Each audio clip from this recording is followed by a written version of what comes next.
इस वीडियो से टेंस का मसला जिंदगी भर के लिए हल हो जाएगा और जिसको टेंस आता है उसको पूरी अंग्रेजी लिखनी आती है। आप हाउसवाइफ हैं, आप प्रोफेशनल हैं या किसी भी क्लास के स्टूडेंट हैं, टेंस इससे सीख पाएंगे और करेक्ट अंग्रेजी लिखना सीख पाएंगे। तो चलें स्टार्ट करते हैं। तो मैंने आपके सामने अभी कहानी रखी है बाबा टेंशन की। ये बाबा टेंशन कौन है?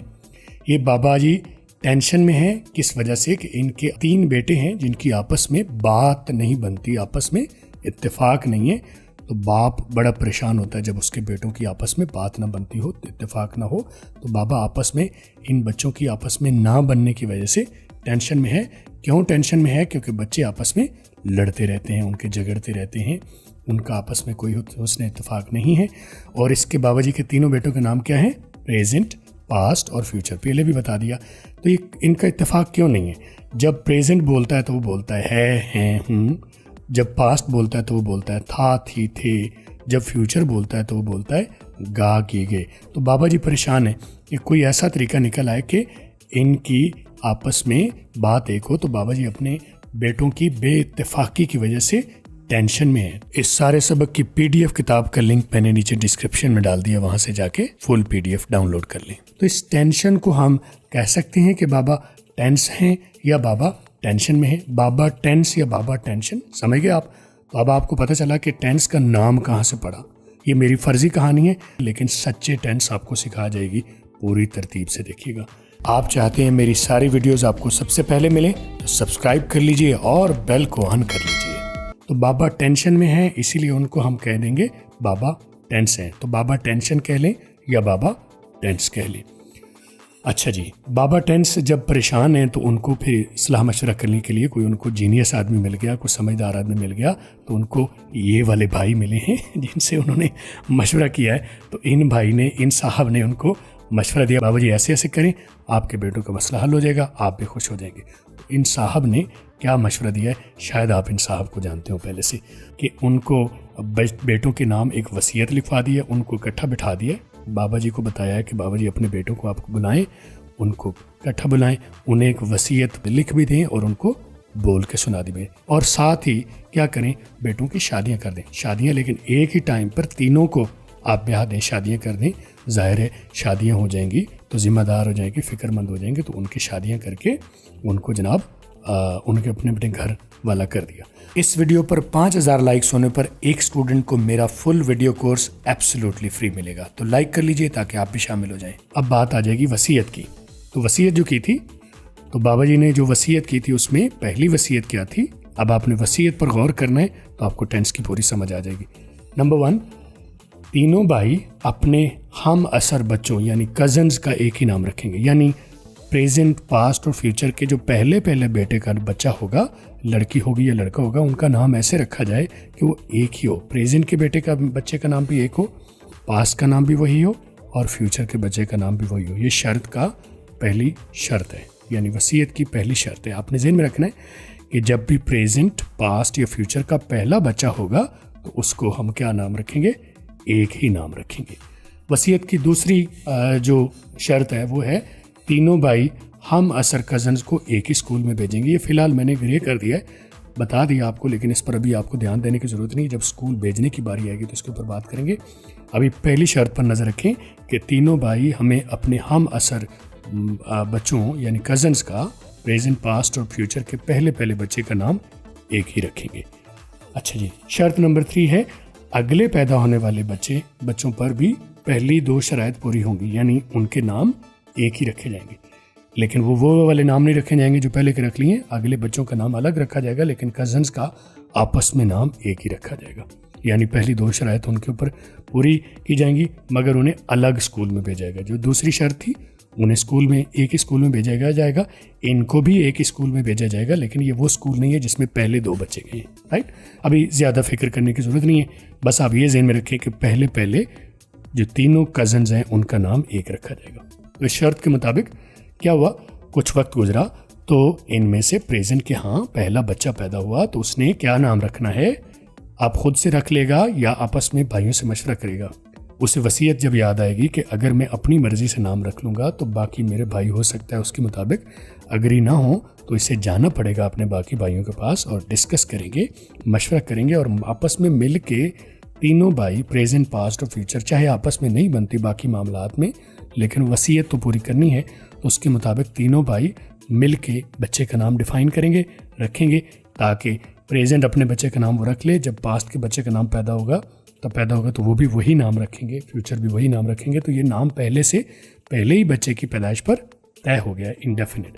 तो प्रेजेंट, पास्ट और फ्यूचर तीनों भाइयों ने आपस में, बाकी नहीं बनती, बाकी लड़ाइयाँ झगड़े हैं, लेकिन नाम के ऊपर क्योंकि वसीयत पूरी करनी है, आपस में मिल बैठ के उन्होंने नाम तय कर लिया, पहले बच्चे का नाम इंडेफिनिट रखा जाएगा। या पास्ट के यहाँ बचा हुआ तो नाम क्योंकि पहले प्लान हो चुका है, पहले कज़न, ये पहले बच्चे का नाम इंडेफिनिट रखा जाएगा, फ्यूचर भी अपने पहले बच्चे का नाम इंडेफिनिट रखा जाएगा। तो आपके कितने हो गए प्रेजेंट के टोटल कितने, आप टेंस के कितने बेटे हैं, प्रेजेंट, पास्ट और फ्यूचर। तो टेंस साहब के पहले पोता हो गया, इंडेफिनिट। तो अब आप साथ साथ गौर से समझते भी जाएं, आगे आपका क्विज़ भी होना है, जिसमें क्विज़ को सही जवाब देने पर आपको बड़ा डिस्काउंट भी मिलेगा हमारे वीडियो कोर्स के ऊपर। तो गौर से देखिए, तो टेंस के कितने बेटे हैं, 3। कौन से, प्रेजेंट, पास्ट और फ्यूचर। तो टेंस के कितने पोते अभी तक हो गए, प्रेजेंट का बेटा इंडेफिनिट, पास्ट का बेटा इंडेफिनिट और फ्यूचर का बेटा इंडेफिनिट। तो टेंस के कितने पोते हो गए अभी तक, 3। इंडेफिनिट, प्रेजेंट का बेटा इंडेफिनिट, पास्ट का बेटा इंडेफिनिट और फ्यूचर का बेटा इंडेफिनिट। टेंस के हर बेटे से पहला पोता हो गया, ठीक है। कुछ अरसे बाद प्रेजेंट के यहाँ फिर बच्चा पैदा हुआ है, तो क्या करेगा, बच्चा पैदा हुआ है तो प्रेजेंट या पास्ट के यहाँ किसी में से भी कोई बच्चा पैदा हुआ है तो क्या करेगा, हस्बे मामूल वो फिर आपस में भाई मिलेंगे और मिल के नेम तय करेंगे कि ऐसा नाम रखा जाए जो प्रेजेंट, पास्ट और फ्यूचर तीनों आपस में मिल के रह सकें। तो प्रेजेंट क्योंकि इनका बड़ा भाई है, उनके यहाँ दूसरा बच्चा पैदा हुआ है, तो उसका नाम मिल के तय करके डिसाइड कर दिया है वसीयत के मुताबिक, कंटिन्यूस। तो इसका नाम कंटिन्यूस रख दिया है। जब पास्ट के यहाँ बेटा पैदा होगा तो उसका नाम भी कंटिन्यूस रखा जाएगा, जब फ्यूचर के नाम बेटा पैदा होगा तो उसका नाम भी कंटिन्यूस भी रखा जाएगा। तो अब तक क्या हो गया, टेंस के कितने पोते हो गए, टेंस के टोटल बेटे वही हैं, प्रेजेंट, पास्ट और फ्यूचर। टेंस बेटे 3 ही हैं, लेकिन पोते कितने हो गए, 3 पहले थे इंडेफिनिट के और 3 अब 2 और हो गए कंटिन्यूस। तो टोटल टेंस के कितने पोते अभी तक हो गए, 6 पोते हो गए। इंडेफिनिट 3 इंडेफिनिट और 3 कंटिन्यूस, टोटल 6 पोते हो गए। कुछ अरसे बाद अगेन वही शर्त के मुताबिक प्रेजेंट के यहाँ बेटा पैदा हुआ तो उसका नाम मिल के तय कर लिया गया परफेक्ट। तो इसी उसूल के मुताबिक पास्ट भी परफेक्ट रखेंगे और फ्यूचर भी अपने तीसरे बेटे का नाम परफेक्ट रखेंगे। और अभी तक हर बेटे से टेंस का कितने तीसरा पोता हो गया है, तो 6 पोते पहले हो गए थे दोनों बेटों से, तीनों से 3 पोते अभी हो गए तीनों बेटों से। तो अभी तक टेंस के कितने पोते हो गए, 9 पोते हो गए। तो इतना सारा कुछ करने के बावजूद जब उन्होंने देखा आपस में मिल के अगले बच्चे की जब सोच पड़े, उनको सोचने लगे कि क्या नाम रखें, कि ऐसा क्या हुआ है, हम गौर ख्वास तो करें, नाम तो हम रखे जा रहे हैं, ऐसा क्या हुआ है कि हमारे बाबा जी ने, हमारे बाप ने हमारे साथ ऐसा क्या कानून लड़ाया है कि हमें उसने आपस में नाम तो रखवाए हैं, लेकिन नाम रखवाने का मकसद और क्या था। असल में तो उनका मकसद था हमें मिल के बिठाना उनका मकसद था। तो आज हम उनके अपने बाप की जो दानाई के मुताबिक हम मिल के बैठे हैं। और आपको पता है उन दानाई जो बाबा जी को मिली थी वो किसने दी थी, आपको ये तो याद है, उस भाई का नाम आपको याद होगा अभी तक। अच्छा, तो आपस में अभी ये मिल के बैठे हैं, तो इनको अब ये सोच रहे हैं कि नाम रखना तो बहाना था, एक जैसा नाम रखना। बाबा जी जो हमारे वालिद साहब हैं, उनका असल मकसद हमें आपस में इत्तेफाक करवाना था, मिल बिठाना था। और देखो आज हम चौथे बच्चे के लिए भी मिल के बैठे हैं। तो इन्होंने सोचा क्यों ना हम बाबा जी के कानून को, बाबा जी के दानाई को आगे हम भी तो इस्तेमाल करें। उन्होंने तो इस्तेमाल कर दी कि हम आपस में मिल के बैठें। तो देखें हमारे 3 बच्चे हो गए हैं, टोटल हमारे बच्चे 9 हो गए हैं, लेकिन उनके नाम 3 हैं। कौन से, इंडेफिनिट, कंटिन्यूस, परफेक्ट। तो अब ये आपस में सोचते हैं कि हम चौथे बच्चे का नाम बजाय एक नया रखने के, टोटली रखे के, हम वही सिंप्लिसिटी जो हमारे बाप की थी उसी को हम लेके चलें। तो हम नया नाम क्यों रखें, जैसे हम 3 कज़न्स के आपस में एक ही नाम रख रहे थे, तो अब हम क्या करते हैं, अभी जो हमारे पिछले बच्चे पैदा हुए हैं उनमें से 2 का नाम मिला के अगला नाम क्रिएट करते जाते हैं। तो चौथे बच्चे का नाम उन्होंने 2 बच्चों के नाम को यूज़ करके रखा परफेक्ट कंटिन्यूस, यानी एक परफेक्ट और एक कंटिन्यूस। जो पीछे 3 बच्चे हुए, उनमें से 2 बच्चों का नाम आपस में मिला के परफेक्ट कंटिन्यूस, ये नाम एक ही है, चौथे बच्चे का नाम 2 नामों से मिला के बनाया गया है।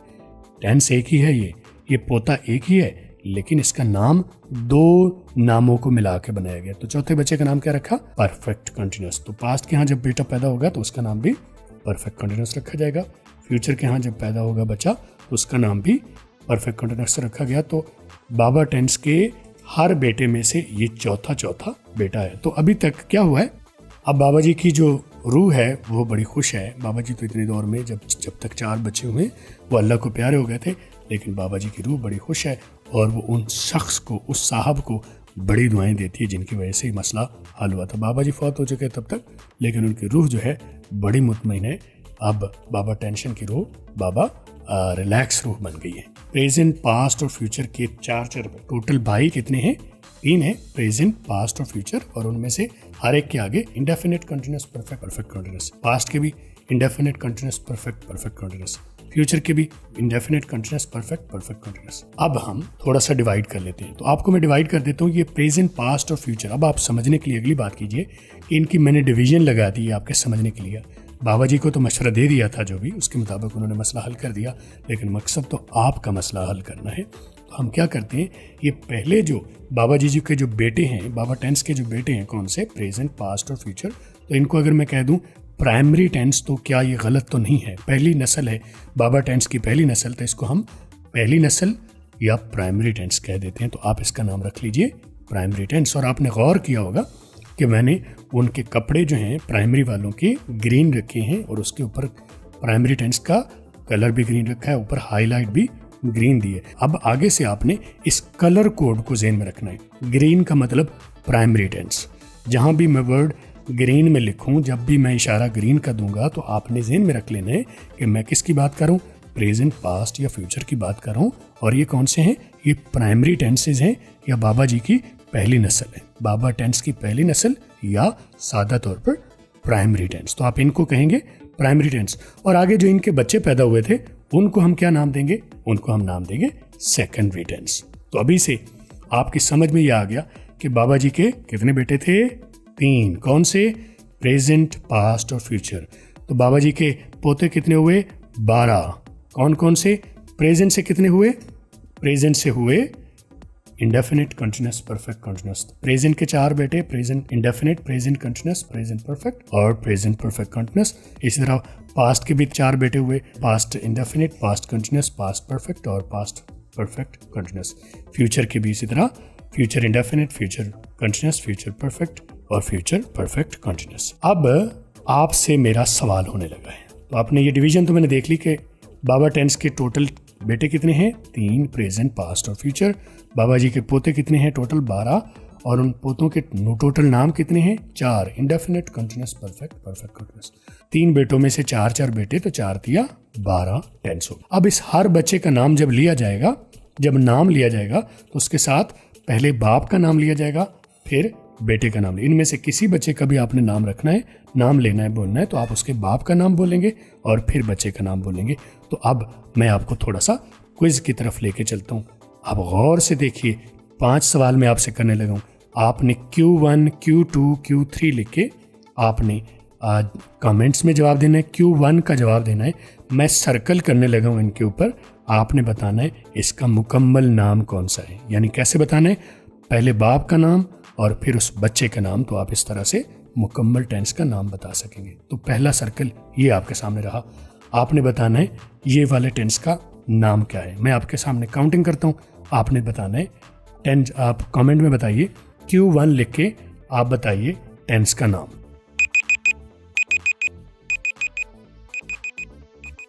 लिख लिया होगा आपने, तो मैं बता देता हूँ इसका नाम है प्रेजेंट इंडेफिनिट। यानी इधर से बाप इसका प्रेजेंट है, बेटे का नाम इंडेफिनिट है। क्वेश्चन नंबर 2, 1 आपने ठीक कर लिया होगा, मैंने आपकी हेल्प भी कर दी। क्वेश्चन नंबर 2 आपके सामने है, इसका नाम भी उसी तरह से मैं सर्कल करूंगा। आपने अपनी समझ के मुताबिक कमेंट्स में Q2 लिख के उसका नाम लिख लेना है, फिर मैं भी बताऊंगा, लेकिन अपनी जीनियस आप इस्तेमाल कीजिए। Here is the circle. आपने इस बच्चे का नाम बताना है कि इसका नाम क्या है। Q2 का जवाब क्या देंगे?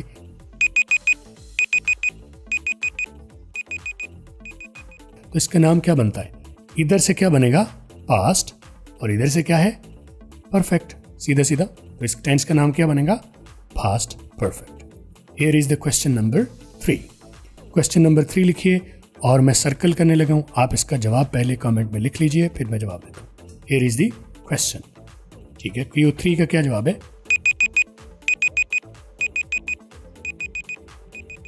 तो क्या नाम है इसका, इधर से ये बाप इसका कौन सा है, फ्यूचर है। बेटे का नाम क्या है, यानी पोते का नाम, बाप, अभी हम बाप और बेटा ही समझ लेंगे। बाप कौन है, फ्यूचर, बेटा कौन है, कंटिन्यूअस। तो इसका टेंस का क्या नाम हुआ, आप लिख लीजिए कमेंट में।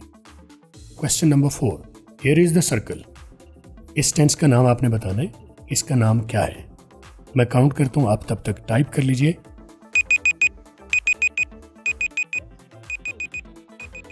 तो जवाब दे देता हूं, बाप इसका कौन है, फ्यूचर है। बेटे का नाम क्या है, परफेक्ट कंटिन्यूअस है। तो टेंस का नाम क्या हुआ, अब आप बता सकेंगे, फ्यूचर, इधर से परफेक्ट कंटिन्यूअस, तो क्या हुआ, फ्यूचर परफेक्ट कंटिन्यूअस। आपने लिख लिया होगा। लास्ट क्वेश्चन है और आपने इसका नाम बताना। वो सर्कल मैंने लाइन पहले खींच दी थी, इसका नाम बस आपने बताना है। पहले आधा जवाब तो मैंने पहले आपको दे दिया।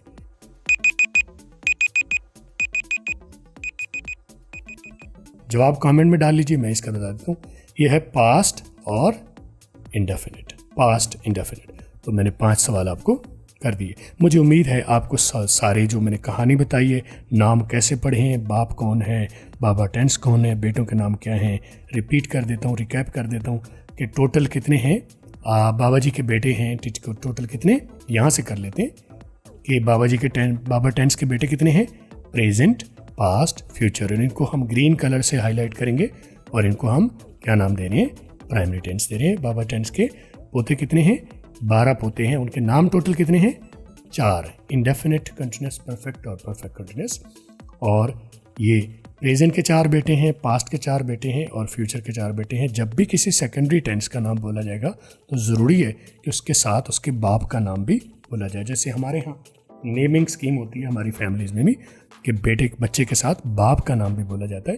तो जब भी आप किसी सेकेंडरी टेंस का नाम बोलेंगे तो आप उसके साथ बाप का नाम पहले बोलेंगे। हमारे यहाँ तो अली उस्मान, ठीक है, अली असगर, असगर का बेटा अली, पहले बच्चे का नाम बोला जाता है और बाद में बाप का नाम बोला जाता है। लेकिन टेंसेस में पहले बाप का नाम बोलेंगे फिर बेटे का नाम बोलेंगे। यानी past perfect continuous, future continuous, future continuous, present perfect, past indefinite, ठीक है, फ्यूचर कंटिन्यूअस, प्रेजेंट परफेक्ट। इस तरह से आप इसके नाम करेंगे। तो इस अगली वीडियो में हम टेंसेस की पहचान सीखते हैं, प्राइमरी की और सेकेंडरी की। वीडियो क्लिक कर लें।